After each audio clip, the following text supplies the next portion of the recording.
My next guest is going to be fighting flyweight champion Deiveson Figueiredo coming up here on December 12th at UFC 256. It is Brandon Moreno back here on the program. Brandon, how's it going, man? Man, everything is amazing. Thank you so much for your time. No, thank you, man. And congratulations on getting this opportunity. It was a couple hours, if I'm not mistaken, where you found out that you got the title shot. When exactly did you find out about this opportunity?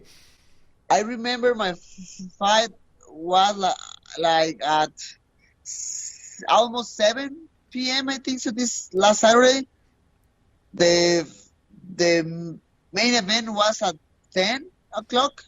So maybe 15 or 20 minutes after the fight ends, actually, my manager comes with me with his cell phone because I was in his house in that moment. He come with me and say, "Hey, I have the matchmaker in the cell phone. He want to ask you if you are ready for December 12th. I mean, in that moment was weird because I make the account with my fingers and say, "Hey, man, it's just in 3 more weeks."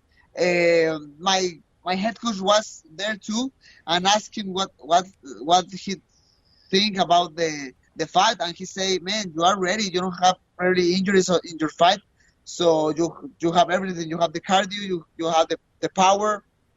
Let's do this." And that's it. I mean, it was magical. Yes, and you know, well deserved. I think a lot of people felt like you should have got that title shot initially with the record you had in the octagon. Let me ask you this: you know, before the Brandon Royval fight, did you feel like a win was going to get you a title shot? Because we heard about Cody Garbrandt and maybe he was going to come and get the shot. Was that even a possibility before last Saturday?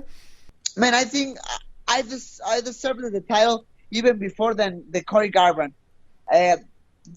The company makes some different decisions, and it's fine for me, never personal. But for example, when they give me Alex Perez first, they say, "Hey, you beat Alex Perez and you have the fight for the title." But then UFC take Alex Perez to get the first title shot against Figueiredo and give me Brandon Royval and say the same, you know, beat Brandon Royval and you have the fight for the title. You know, it's hard to believe in some people when they make that kind of situation against you. But again, it's never personal. I try to be very focused in my fight against Brandon Royval. You know, I make the 125 pounds in the weight just in case. You know, you never know. Yeah. Figueiredo has history, don't making weight. Alex Perez is a huge guy, so you never know. But when they make the way, I was completely focused in Brandon Royval, and I showed my skills last Saturday. Yes, no, you certainly did, and it was a really great performance. Just last thing on kind of getting this title shot. Have you been able to like enjoy this or soak this in? Because you had a long road back, right? You got released from the UFC, and then you won in LFA, and then you came back. Like, it's been a pretty remarkable journey for you. Have you been able to actually enjoy this moment of getting the title shot? Man, no. Again, it's a magical moment for me. You know, I'm trying to watch behind my shoulder and watch all the past, you know, watch all the crazy roller coaster of my life. You know, I had like amazing moments. I have really bad moments too. But at the end of the day, my persistence, my disciplines give me this title shot because I want this more than other guys. I know that. Yeah, no, that's great. Let's talk quickly about the Brandon Royval fight. I know you would have liked it to end a little bit differently because it ended with an injury, but you look good leading up to the injury. You must have been pretty happy with your performance overall, fighting a really tough guy in Brandon Royval. I know. I mean, it was a uncomfortable moment, you know, because Brandon had the injury in his shoulder, but I tried to be focused on what happened before that, you know. I was dominating the fight, you know, on the feet, on the ground, in the Brazilian Jiu-Jitsu exchanges, and the boxing exchanges, in everything. So I'm trying to be focused on that, you know, poor Brandon Royval for his shoulder, but it is what it is. I won the fight, you know, even if the fight just was one round, all the round I was dominating the fight, and that's it. Yeah, no, great performance and well-deserved against Figueiredo. So let's talk about Deiveson Figueiredo. Obviously, he's looked unstoppable the last couple fights. How do you feel like you match up against him here? Man, it's a tough matchup. Figueiredo looks amazing right now. A lot of people start to talk about him like the next superstar of the company, the next Demetrius Johnson.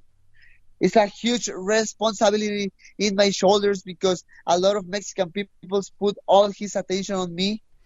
It's I always say this. I mean, it's different for a Mexican guy like me because, for example, the United States has a lot of athletes in the UFC. Brazil has a lot of athletes in the UFC, but Mexico, we have just like 10 guys. And so it's a lot of, all the people try to push all the fighters. If we win or we lost, all his eyes are on us. So it's a tough matchup. I know that, obviously, but it's the goal of my life. We'll see what happens in the fight. Just give me the opportunity to show my skills. How much do you think your durability will play into this? I was looking at your record. I think you've only ever been finished on The Ultimate Fighter. Like, you've been submitted, but you're a very tough guy to put away, and that's all Figueiredo's done is finish his opponents. Do you feel like that will serve you well if the fight goes in the later rounds? Because, like I said, you are a guy that's very durable and tough to finish. Yes, I mean, I will obviously. I will try to don't get too much damage, obviously, but my endurance can be the key of this fight because he's always in the best position in his matchups. Finish in the first round. I think his last fight when he went to the third round was against Pantoja, if I remember. Yep. But he was won all the fight. Pantoja is not very technical. He's very aggressive. And I think that was amazing for the style of Deiveson Figueiredo. So I think the key of the victory is to stay very, very in the perfect distance of Figueiredo, be explosive, be fast, and move around the cage very, very well. Now, I didn't even ask you, where are you right now? Are you back home in Mexico or are you in the United States? Right now, I'm in Mexico, in Tijuana. I mean, it's too close to Las Vegas. Mm-hmm. You just need to cross the border and drive 5 hours, and you're in Vegas. So after the fight, I drove to Tijuana again. I'll be here this week until Friday. Friday, I go to Vegas to do my COVID test because I need to work this Saturday for the event. So I part of the broadcast in Spanish. And then I stay focused in my training camp and in my fight. Interesting. Was there ever a part of you that thought you might not want to do the broadcast just to focus on the fight? Because this was scheduled before you found out about your title fight.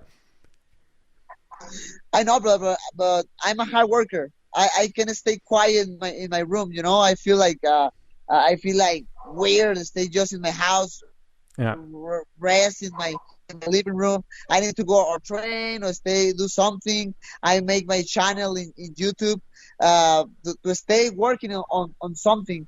So the part of my life is to be part of the Spanish broadcast in UFC. It's ESPN in Spanish for United States, for all the people who speak Spanish in the United States. So I love that job too.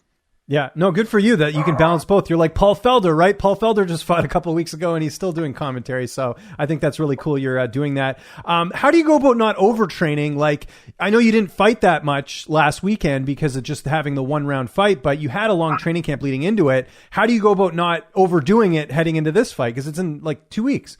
Yeah, it's a crucial moment. I need to be very smart because it's too easy to be overtraining in this moment. For example, yesterday, Monday, I went to the gym and trained just once a week, once a day. Like 1.5 or 2 hours. I remember. Today, I went to the gym in the morning, make some strength and condition, very light, nothing really really hard. And right now I need to go to hit some meets, but that's it. Be really smart, stay focused just in the fight, make a really fast game plan against Figueiredo, and stay focused just in the fight. Do you do anything different for this short camp with the fact that you're fighting Deiveson, or do you keep it the same training camp, same training partners? Yes, same training partners, because it's really fast. I mean, the game plan is you need to make a game plan very fast I I watched it before Deiveson Figueiredo. I know his movements, his special movements. And before I try to make a game plan, if something happened before, before the Cody Garbrandt comes and take the title shot. So I mean, everything. I have the cardio, I have the power, I have the explosivity. So just to be smart and stay ready for the fight. That's it. No, absolutely. And how about the weight? Because again, I know you had to cut weight, and now you got to cut again in a couple of weeks. Like, how do you make sure you keep the weight low and everything? Is it just eating healthy, I guess, or how do you do it? Yes, I stay on diet again. I mean, after the fight, I had just 1 day to get some cheat meals, but after that, I get my diet again. My weight right now is like 140, so it's perfect. Actually, last training camp before the fight to Brandon Royval, I was in 145 in this point. So right now I have 5 pounds less than the other training camp, so I'm perfect. How do you see the fight playing out on December 12th? Man, amazing. It starts for the 5 week, all the interviews, all the people, all the attention. Stay focused. It's too much weight on my shoulders, but I'm ready. And the fight, I watched the fight like crazy stuff. The first 2 rounds, trying to stay out of the power of Deiveson Figueiredo, and then start to make my combinations. Obviously, I will win this fight. I know will be very, very hard. Figueiredo, again, is a tough opponent, but I want this fight more than other people. I promise. I'm sure you thought about what it would mean to win a UFC title. And I know something we've talked about in our past interviews was you linking up with Iridium Sports. And I know it's been a good fit for you with your management. To my knowledge, I think you would be, if you win the title here, you'd be the first champion that they've ever had. What would that mean to you to represent them and win a title? I mean, when I start to work with Jason, with Iridium Sports, I was in a bad moment in my life. Again, UFC released me, economic problems. My daughter had some surgery in his stomach. So a lot of bad things started to happen in that moment in my life. And then I meet Jason and all the team from Iridium, Jacob Parga, Ed, and they changed my life in an amazing way. Give me the fight for the title in LFA, beat Michael Perez, then take me again to the UFC. And they changed my life, they were amazing with me. And obviously, it's the problem with the title, with Alex Perez and Cody Garbrandt, make me really, I feel really mad in that moment. But in general, they give me a lot of opportunities. Obviously, the result depends on me, I need to beat the guys they put me in front of me. But they give me the opportunity to show the world all my abilities, and I mean, I love my team. That's great. Brandon, thank you so much for the time. I know you got a million things to do. This fight's coming up so quickly. It's going to be 2 Saturdays from now, December 12th, UFC 256. You're going to be in the main event on a pay-per-view. That's got to be so cool for you. Thank you so much for the time. If there's anyone you want to thank, any sponsors, any social media, I'll give you the last word. Nothing, brother. Thanks to all the people around the world who support me too much. Follow me in Instagram, The Assassin Baby. Follow me in my Facebook, it's Brandon, The Assassin Baby Moreno. And follow me in my channel. I mean, it's in Spanish, I wanted to make that channel in Spanish. Is tutorials of different techniques, because we don't have like too much channels of tutorial here in the United States. It's very normal, a lot of tutorials, but everything is in English. So I try to make my channel in Spanish to all my people in Mexico and Latin America. But if you understand Spanish, follow me, please. And that's it. Thank you so much for everything.